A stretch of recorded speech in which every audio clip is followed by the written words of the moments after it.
Hello guys, today I am checking the eggs of my crickets, and after 10 days of incubation, this is the result, and we can see a lot of baby crickets emerging from the nest.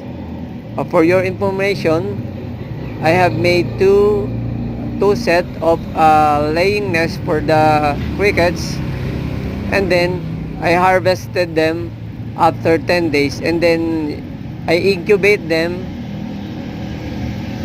and also I incubate them for 10 days. Okay, if you have questions regarding the breeding of crickets, you can comment down on the video. Thank you for watching, and watch for more updates about breeding crickets. Thank you.